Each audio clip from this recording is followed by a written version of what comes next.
So this helps us do some self-examination, some introspection. I realize it can go too far, but I also think it can be a tool for maybe better understanding somebody. We're talking a little bit as if this doesn't already happen, and we know it does already happen. I think it's related to the idea that in consumer products, you would want to have a research panel.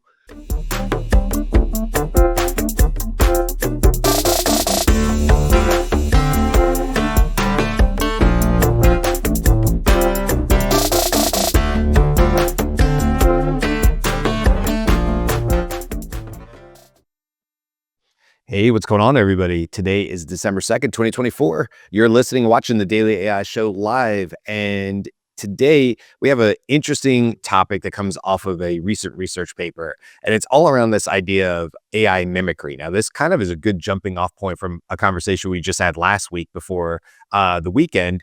And this idea, if machines are able to mirror us, but not just mirror us, not just, write a story in the style of my writing or, help me with my personal brand. These are the things we think of right now with what AI can do. But there's this interesting research paper, we'll dive into it, where after some interviewing and things like that, it was actually able to mimic humans on a deeper level, these individuals on a deeper level after they had been interviewed for about 2 hours.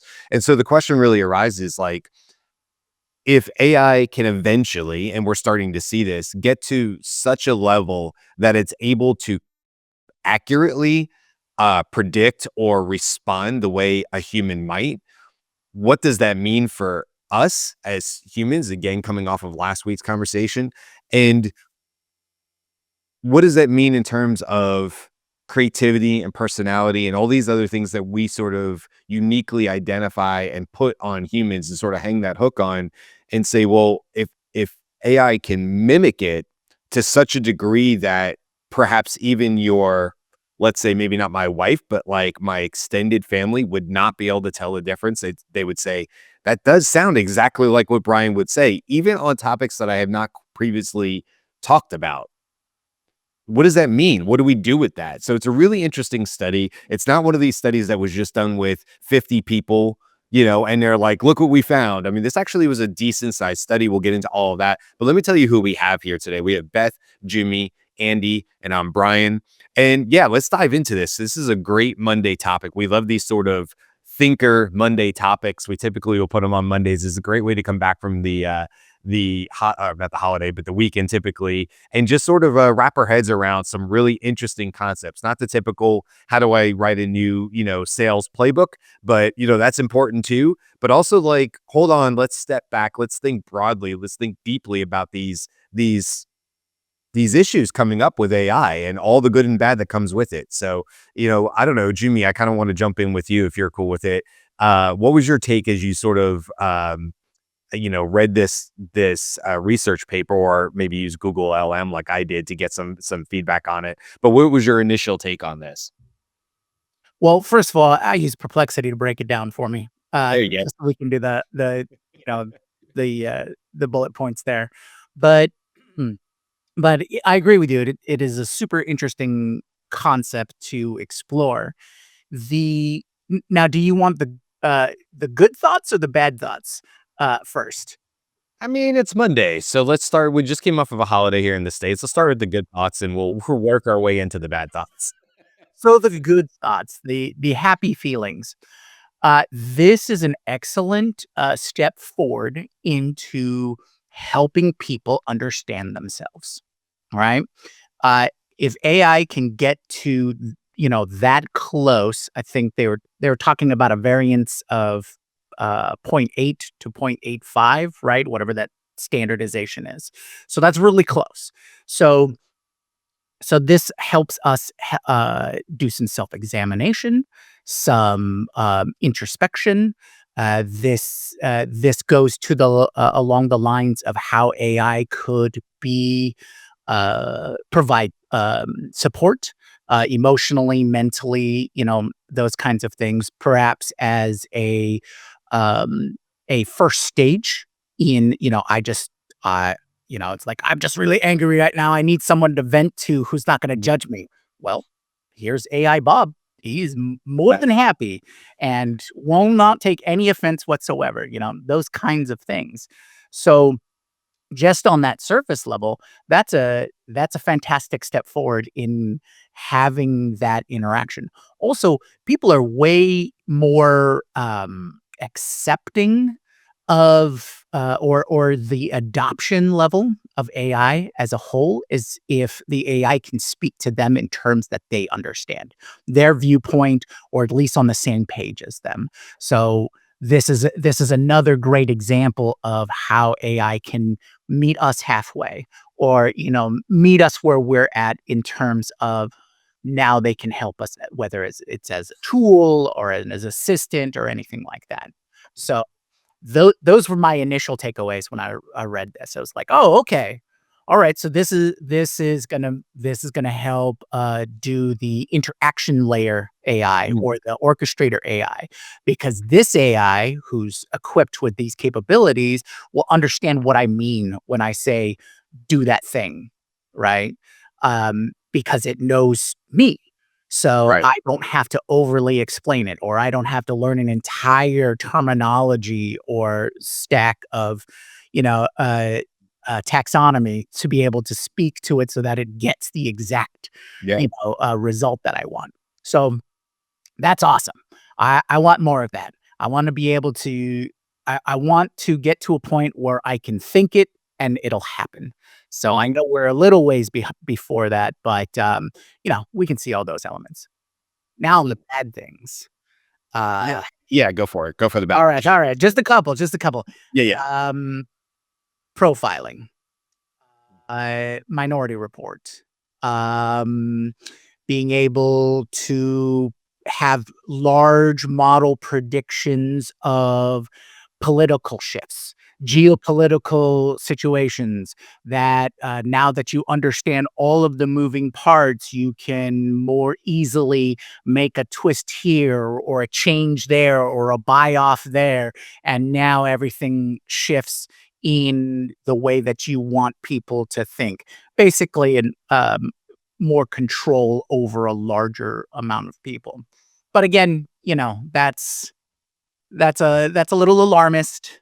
That's a little, out there, but you can How far are we though from that, people right? using this as for like we've talked about this, like how much, I mean, this is my take on it, but like how much job interviewing and getting a new job or a different job will change drastically in the future. This could yet be another tool that employers could put their hands on and predetermine whether they think you will be a good fit before they even talk to you. Isn't that what we already do with resumes when we have AI algorithms buzz through 1,000 resumes and try to make very fast, often wrong profiling, in some cases, biased decisions off of how a resume was put together? So what's stop this now being that other layer where they go, well, look, I mean, and by the way, isn't social media exactly that? I was hired, I talk about this all the time. I was hired at Scaled without ever giving my resume because the person who hired me said, we can see everything we know and care to know about you as a person from the way you post on LinkedIn. End of story, period. You're hired. I never turned in a resume. First time in my life, I never passed over a resume. They said, what would a resume prove to us that we can't already see on your social media?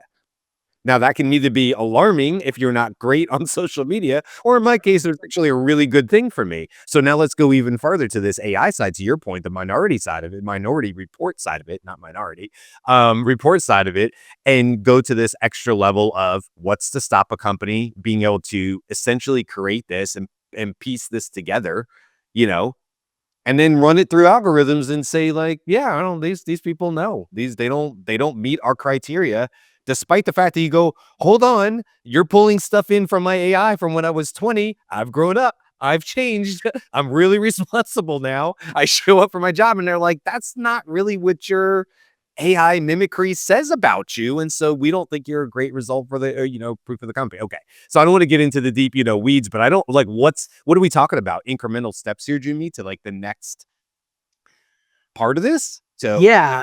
Yeah, I mean, I don't wanna blow it out of proportion, Right. I right? get it. So and just taking one little thing and then, humans are great at taking one little, thing that they put into a pattern and then it explodes out to other things. I think I think if we just take this on the surface level, my hope is that what this allows us to do is better understand ourselves. If it's just implemented in such a way where, if it goes down like let's say the HIPAA line, right? This is my personal introspective tool. All the information between me and it is mine. It doesn't get shared with anybody else. I can use it for my purposes. Mhm. Great. Having better, more human-like interactions between all of the tool set and tasks that I need to do through my orchestrator AI because it understands me. Fantastic. I think because AI shifts so dramatically in a short amount of time, we do have to be a little more aware and stay on top of potential abuses. Yeah. Just like you were saying earlier about biases, right? We have to be actively keeping an eye on this, otherwise it'll get out of our hands. Yeah. And things that we would normally think is no, that's completely unacceptable. Why would you think that? But we didn't say it. We didn't verbalize that. Would say that is an unwanted use of this. Don't do it. Someone's gonna do it. Of Yeah. course. And I want to get to Beth and Andy here. And the only thing I want to say to just your quick response on that, because I want to talk about it later in the show. So I'm just putting a pin on this, is this idea of using it for self introspection and self betterment, I guess would be one way to say it. And this is for Jen in our comments, who I know is a Swiftie fan. I'm going to butcher the quote, but it's it's me, I'm the problem, it's me, however that's said, right? Sorry, Jen. I know I probably said that wrong. But whatever that quote is from the song that's really famous, but this idea of raising your hand and going like, hey, having this AI mimicry, like you said, internally, personally, that can help me save me from me. Like, how many times have I put my foot in my mouth, or how many times have I turned to my wife and said, this is what I want to say? And she's like, did you get that out of your system? Great. Don't ever send that. Look, like, it's like super valuable to have my wife standing there sometimes where she can go, that great, you said it. You feel better? Yes, I feel better. Don't ever say that or send that in an email. And you go, okay, I won't ever send that in an email. You're absolutely right. Okay, Andy, Beth, jump in here. All right. So I think this is a very interesting proof of concept that AI can use a semi-structured, very short collection about a specific individual and then distill that into representations about that individual that then power a simulation of what that person's behavior would be in various situations. So we've talked a lot. I have a very long-standing personal interest in collecting enough information about me that I could have an AI avatar representation of me that's 24/7 accessible to my family, even after I'm gone. Okay. And what this proof of concept shows is that with a very limited investment, 2 hours of a structured interview that was replicated across 1,000 different humans was enough. That 2 hours of questions was enough to have the avatar representation of that person that was generated by the AI answer faithfully questions that were then tested against what that person actually answered on a new set of questions.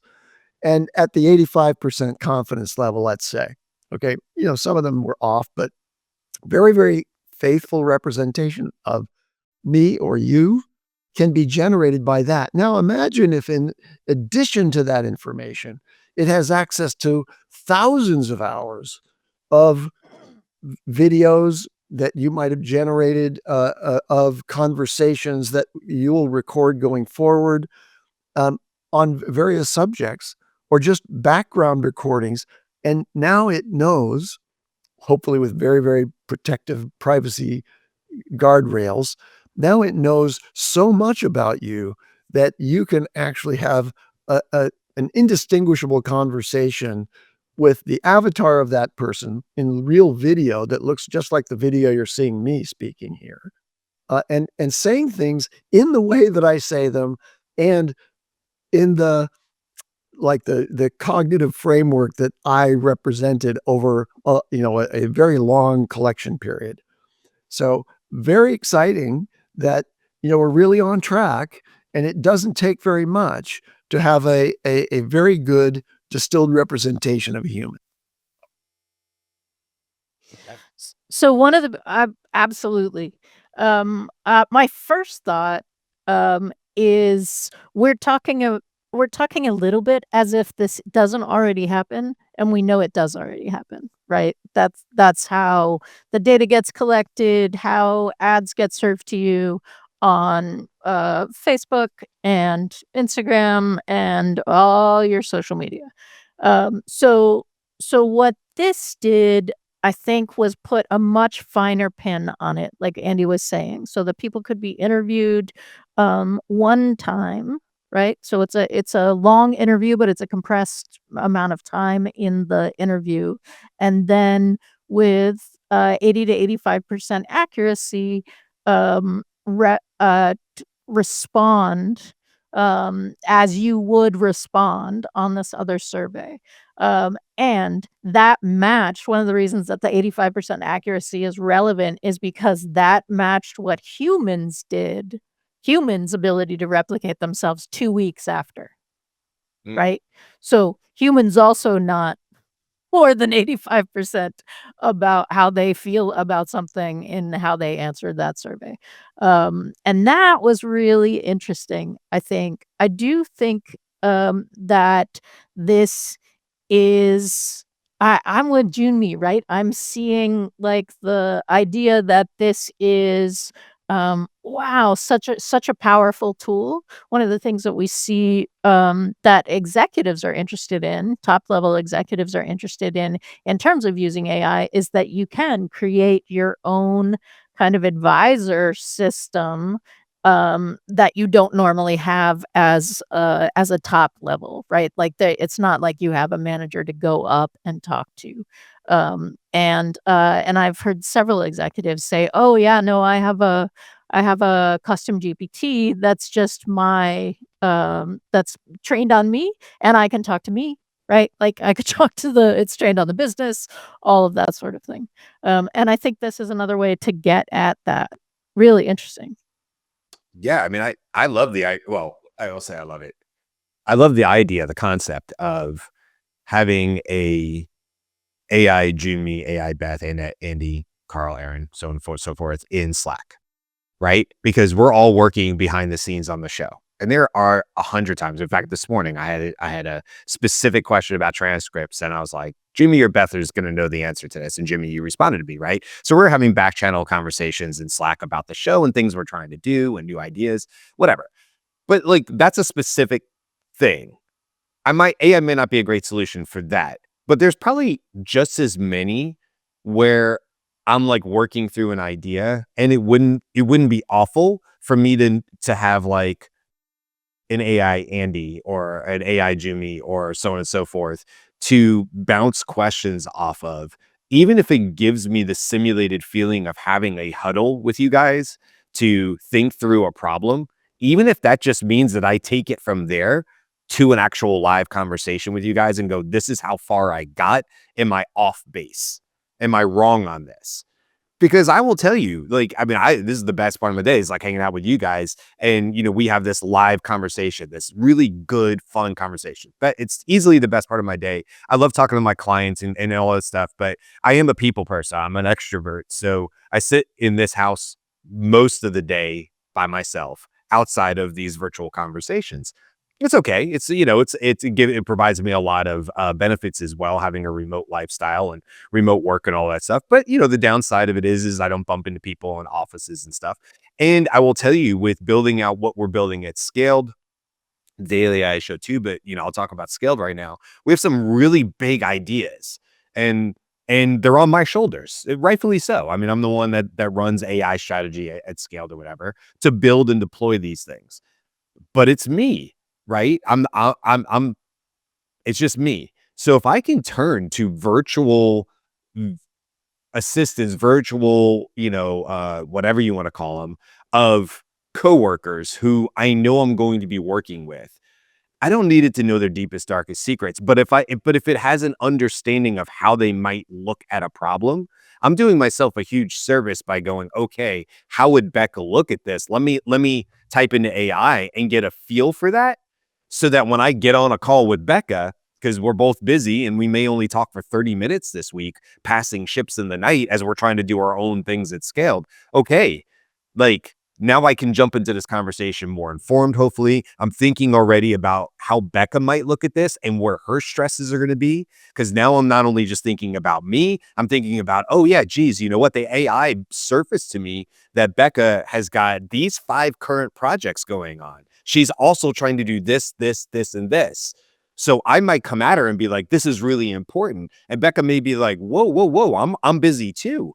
Right? We all run into these issues all the time. What if I had a true AI companion that helped me with Beck and stuff like that, and helped me open my eyes to these things that would make me a better coworker, a better human, because I'm now putting empathy into my response and saying, I'm starting with Becca.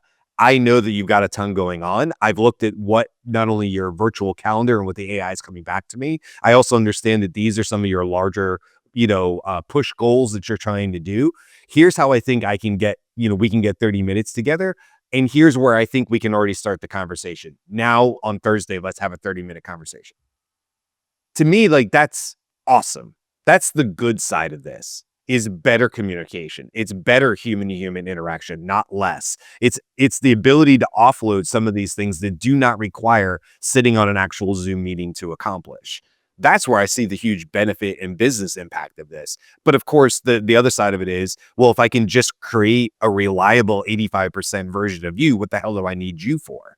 And I think that's where it comes back to the conversation about true mastery of these specific areas. We keep saying this, that AI is better in the hands of masters, whatever that might be that you're a master at, right? Whatever you're good at and you have skills in, that's where AI will be better in your hands. So I don't think it's to eliminate people. I just think it's to give people resources and tools to be even better in business and communication. But what do you guys think? Am I like off base with this, or is this a Pandora's box? I think it's related to the idea that in consumer products, you would want to have a research panel made up of a representation of real people that are distributed demographically and psychographically, just as the general market population is. And you'd be able to call on those people as a survey panel. And right now, if you're a consumer packaged goods manufacturer and your marketing team is trying to figure out how to change the messaging, positioning, etc., you pay a lot of money to have the privilege of sending out a survey, just a check the boxes kind of survey, which is not really that effective as compared to being able to have a digested focus group of thousands of people simulated by AI and come back with an answer to the question that you're posing about your packaging design or your new marketing message for this new product line, or any of those things can be now simulated with really you know conversational avatars. So you could actually, after you get the aggregate results, you could say, okay, give me a panel of just 6 people that represent the top persona types that I want to sell to, and I just want to have an open conversation with them. So we're going to have a Zoom meeting with those avatars, and everybody on our team gets to ask them questions, kind of probing on why it is that this solution was recommended by the aggregate panel. Okay, that starts to get me a little worried, because, as you know, I have this thing about not giving people memories of having real interactions with real people, when the people aren't real. Because I think that that is hard for people to distinguish in their head. Like, they may go into that and feel like, "I totally know I'm talking to an avatar. This is not a real interaction," but I'm not sure our brains code it any differently. I think our brains totally are like, "Yep, I talked to Tom. He wore this outfit. Tom, like, really liked, had these likes and that kind of stuff. I am a little worried about that, but I'm also worried that, or I'm also aware of too much reliance on that, because then again, you've created a strategy, and when people behave differently than they are expected to behave, that tends to be met with frustration and anger, Hmm. right? As opposed to curiosity.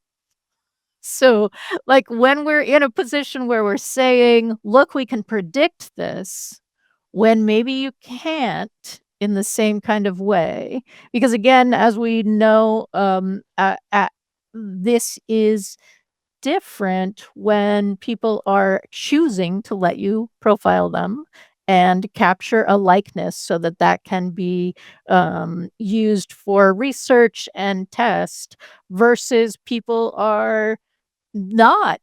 Like, "Why are you asking me these questions?" Or, "What am I giving you?" All kinds of people put social media, like, have a social media persona that doesn't necessarily represent all of the nuances of the ways that they might be informed in their response. So Or I'd like yeah, go ahead, Brian.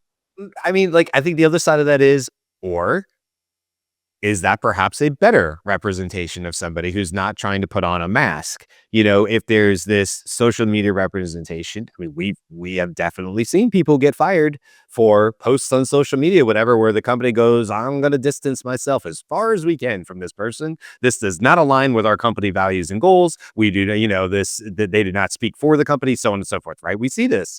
And the person's like, sometimes it happened 10 years ago, which is tricky.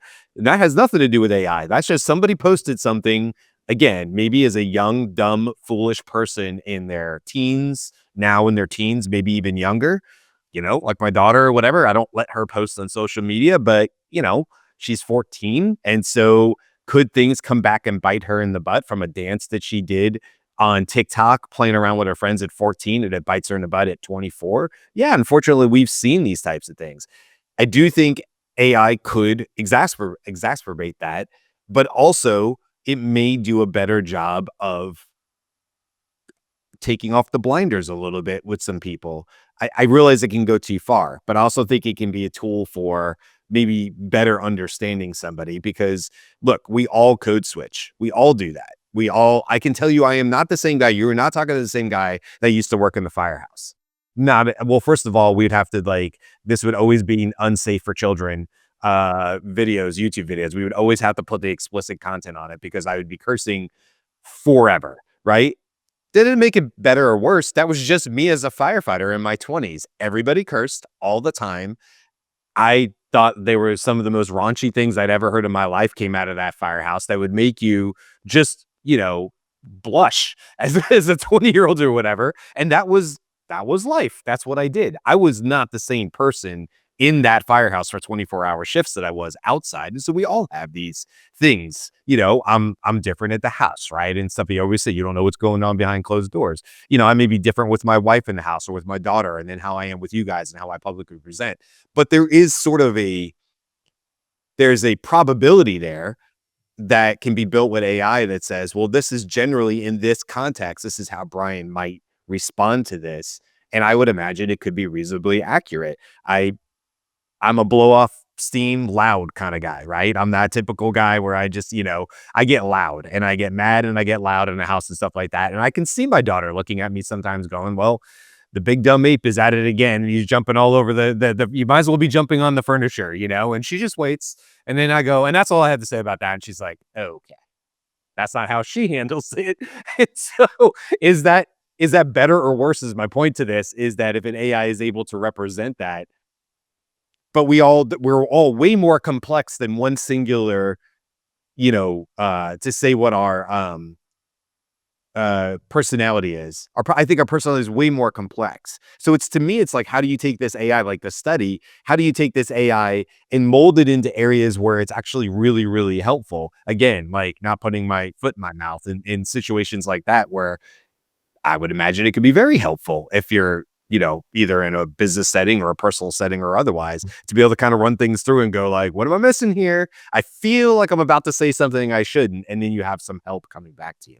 That was a long ramble, but that's where my brain is with this. It like bounces all over the place on whether the good, the bad, the ugly of it, where it could be beneficial. And then, of course, to your guys' points about, hold on a second, if somebody has that conversation with me, to your point, Beth, and they feel like it was definitely me, that's problematic too, because they have a built-in, burnt-in memory of something that didn't actually happen with me, the actual live human.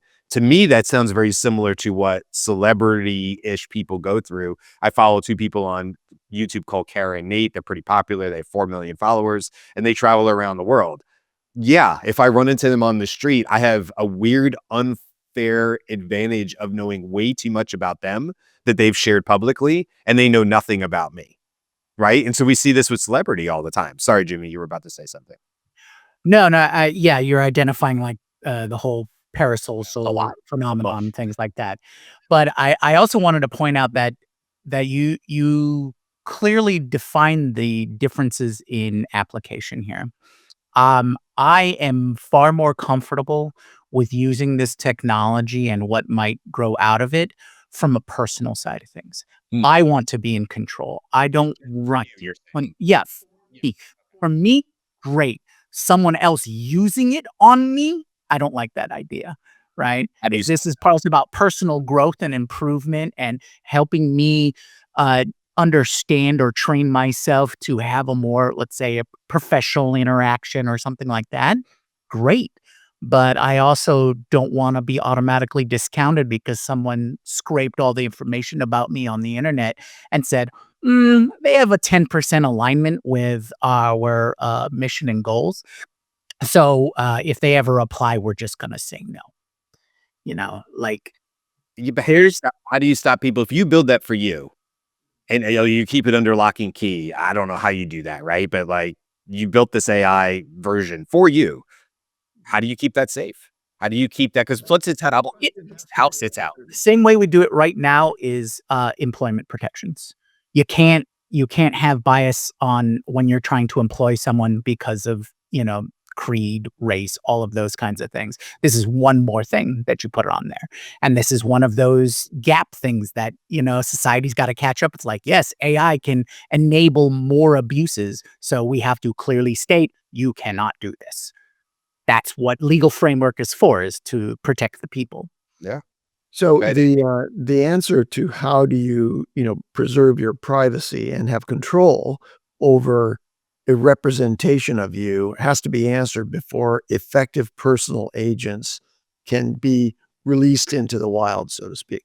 But we want this. We want there to be an effective representative of ourselves that can work in the virtual environment, because we don't have the time and attention to maintain synchronous attention to all the things that we want to do. So we want to send an agent out there that knows everything about us, but is equipped with the right protection that they're not going to reveal necessarily. They're going to make decisions. They can process as if you would out there in the digital environment, meaning they can click on links in a web browser. They can actually go all the way up to and including purchasing objects or things for you, filling out surveys, all of those things. I want that rep for me. Get out there and take care of all these things that I don't want to do personally, and do it as a full representation of me. But it's not going to be the case that any agent that I send out there is also going to have, like a brain dump available to anybody who wants it. They can't get all the details. And I want to point out that in this particular research paper from MIT, they did not give each of those agents the full text of the interview for the person in order to act on it. They created a representation of that, which is a term of art in AI. Like the AI distills and knows how probabilistically you would respond, but it doesn't have the actual facts behind it. It wasn't ever given that. It was given a distillation of these attributes and factors that seem to be present in the interview process.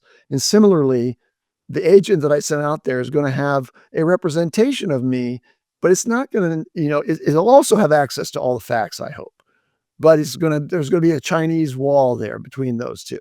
The representation can go out and behave like I would, because one of the things that I would do out there in the environment is I'm not going to give away the deep, dark secrets of Andy Halliday. I'm going to behave in a professional and guarded manner when I'm interacting with people and or systems and other agents that I don't know particularly well. Right. So Beth, I go ahead. My question to you, Beth, as you're answering is, isn't this just really a very large voice prompt? ooh, uh, I'm not sure. Maybe.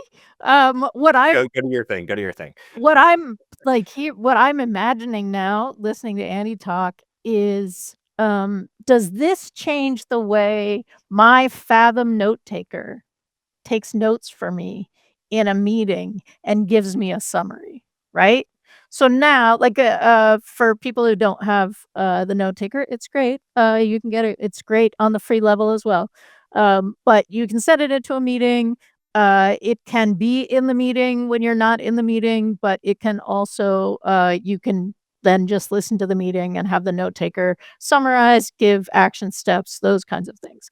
If the next level of this is the Fathom note taker has my profile that I have given it, does it now give me quotes and say, "So, Brian said this at this moment. This is the quote. Go ahead. I know you wanna follow up with him because of blah, blah, blah," right? Mm. Um or does it right? I'm even greater for me, this is the I've written the follow-up for you, right? Like, "This happened in the meeting, here's the follow-up, this is why this is why you're getting this from the note taker." Like, that would be really interesting, because now, Andy, you're right, you're talking about personal agents who are basically working for you in terms of what you're interested in, and the kinds of things that you would normally flag for yourself and pay attention to if this were 1980 and we had a lot more time to engage and a lot fewer distractions, right? Because now I'm really able to do more. It is representing me, right? It is expanding what I can do. Yeah. I mean, I think we've definitely highlighted a lot of the both sides, right? The potential upsides of this. Jimmy, your point of it of like, you're saying, I just want this to be internal tool. Andy, you're saying, no, no, no, I actually want mine to be out there in the wild doing things on my behalf for a lot of the ways that AI, takes over repetitive, boring tasks that maybe we don't want to do. Um, you know, right now I'm like going through every year we send out Christmas cards and we have a whole thing that we do and stuff like that. And like, yeah, every year there's like, you got to check addresses and stuff. I'd be totally fine with AI, Brian going out there and validating, addresses to take that off my plate and, whatever, and those kind of silly type things or whatever. But then you're saying there's got to be, and you said a Chinese wall, there's got to be some sort of clear delineation. I still think the big question here is like, okay, but how do you actually protect it? Because if this is essentially, for lack of a better term, it's a giant document. It's a knowledge doc, as we would call it, it's scaled on you. And from that, maybe it doesn't have the personal information just like this, but it can infer, voice, style, tone, decision making,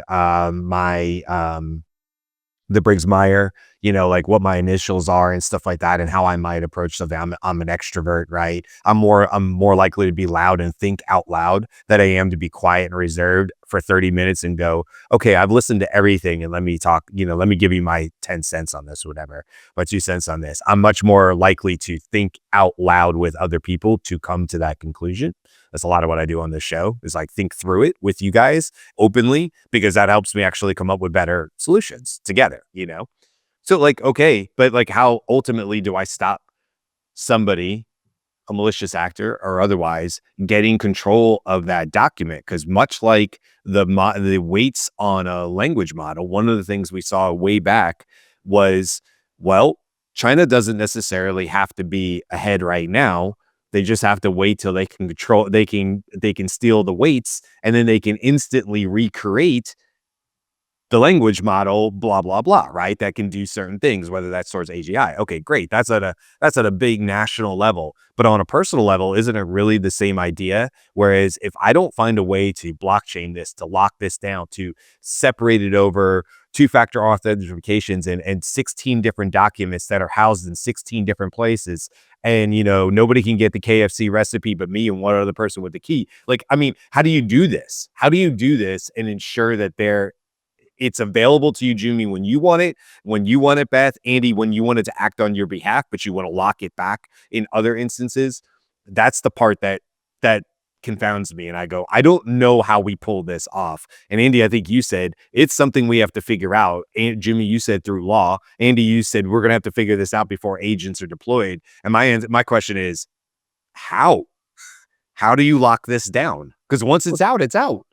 That's the question that cybersecurity professionals in the AI space are experiencing right now.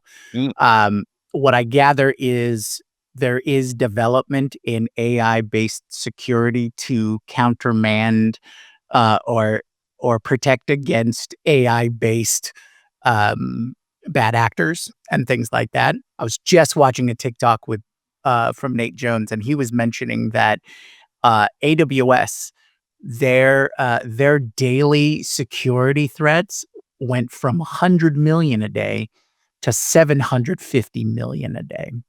And that's because of AI empowered bad actors. And so, yes, this is an existential question for cybersecurity folks. It's like, okay, yes, we have to get on this so that there will be those tools that exist.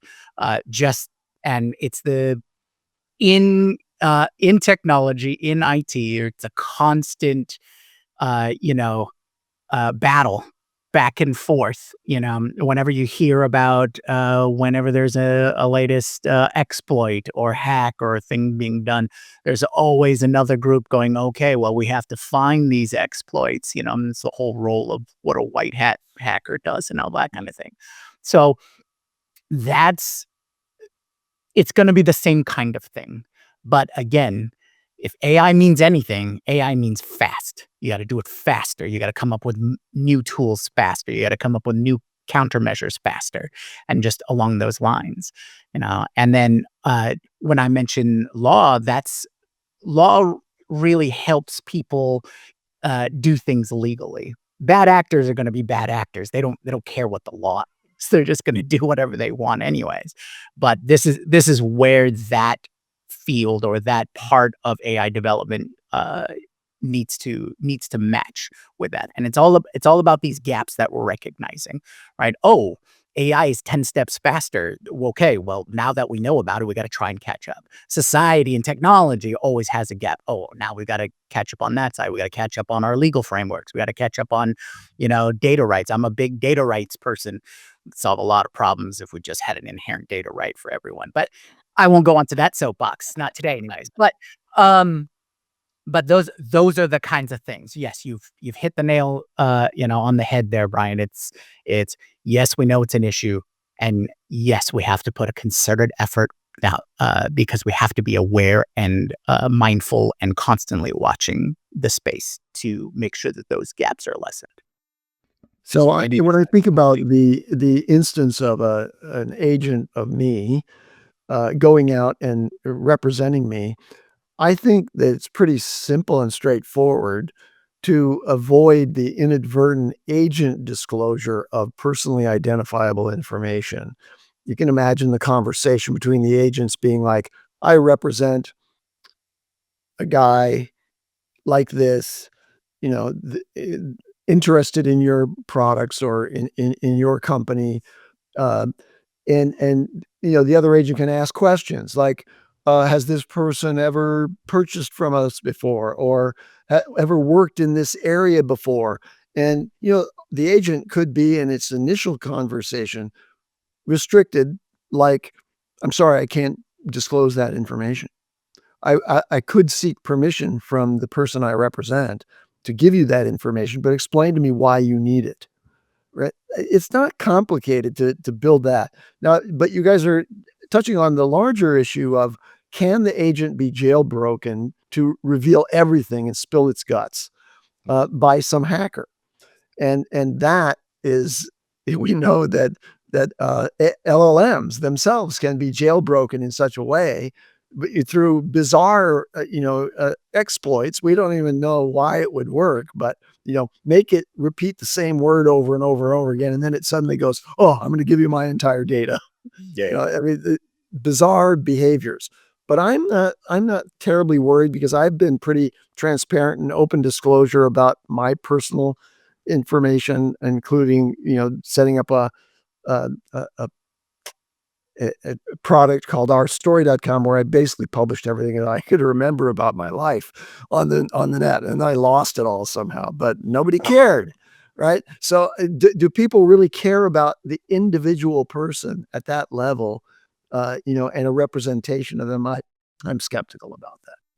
Well, I just have a little bit of pushback on that. It's yes, Andy, on a couple of things. Well, number one, people shouldn't have to be that open about themselves, right? Privacy is a big issue. Some people just don't want that information out there because it's part of their identity to And to anybody's forcing anyone to disclose information. do. While an individual may not be a target of a bad actor, as soon as you are, right? If they're looking to exploit you for whatever reason, even if it's just the standard brute force, oh, I want a million credit card numbers, things like that. AI has the ability to turn the individual into the mass, right? Before you could, if you're a bad actor, you would, either do broad strokes or try to get a database or whatnot. But with AI now, I can make an attack on individuals in the millions. I just have to set up my system to do it. I can go through thousands of individuals, and attack them individually, as opposed to trying to like break into Sony and taking all of the user information. Right. Or instead of breaking into the government and trying to grab some information, I can just do, 300 million people in the US, and it'll take me a week, because I have systems that can just like, oh, okay, here's Andy Halliday, here's Beth Lyons, And each one of those would be unique, probably uniquely different in some way. exactly. Yeah, it wouldn't be a brute. Like, oh, now I have a persona profile. Oh, what would I think their passwords would be? Yeah. Where did they live? Because they think along the side. We're all pattern recognition, all those kinds of things. So that's my pushback is, it's no longer, scale is no longer, and efficiencies is no longer a hindrance. So you can attack everybody individually all at once. Yeah. But I'll leave it then. Well, I think this is a good place to pause this. And again, we didn't get time to talk about it, but another question I bring up is the idea of, for lack of a better term, immortality. I've told you I am in many episodes where I wouldn't be against being able to talk to an echo in the name and likeness of my mom, who passed in 2008, and have not only for me to have conversations with her, but my daughter, who never met her. So there's that whole side of it too, which is, if I go through with this, if I do my story by Andy or whatever, do I have the potential for making sure that my stories, the way I think through things, carry on long after, my body is dead and gone? And there's a lot of intrigue to that. At least for me, there is, because of what it could potentially do for myself and my legacy, as well as people around me that I care about and love, and so on and so forth. So, I think that's a bigger conversation too. And I'd love to circle back to that, because we've talked about it before on the show, and maybe be interesting to see now, and maybe going into 2025, whether people's opinions have changed on that or not. It's definitely one of those hot topics on whether people want to talk to dead relatives, as we've talked about before. So we will get back to that in another conversation. Hey, real quick, Beth, before I wrap up here, what is our topic for tomorrow? Because I knew we were going back and forth on it. Here we go. Yeah. Yeah, tomorrow we're going to talk about Jensen Huang's AI factories. Wednesday, his ideas for AI factories. Wednesday, we're going to be talking about the news, because it's our news show. Thursday, we're going to be talking about MCP that everybody is talking about, Anthropic's new MC protocol, MCP protocol. That's like my PIN number, right? And Friday will be our tri-weekly recap because we have gone 3 weeks before looking back. So that's what's coming up. Hope you can join us. Awesome. And don't forget to head over to the website, thedailyishow.com, if you want to sign up for our newsletter, as well as find out more about the show on there. The newsletter just went out, issue number 26 went out on yesterday morning. So they go out 8 a.m. on Sunday morning. And I say it every week, but every week I would say I'm a little bit more proud of what we put out there. Andy, you had an opportunity to look at it early, and you were saying you enjoyed the issue as well. So listen, go sign up for that. It's free. And worst case scenario, you're going to learn a little bit more along the way than you're getting from the show. So if you like this show, make sure you subscribe wherever you happen to be watching or listening us. And of course, head over to the website, thedailyishow.com, to sign up for the newsletter if you want to get even more great stuff from our crew. So that's it for today. We'll say goodbye, and I will see you back tomorrow and the rest of the week for lots more AI topics. Until then, guys.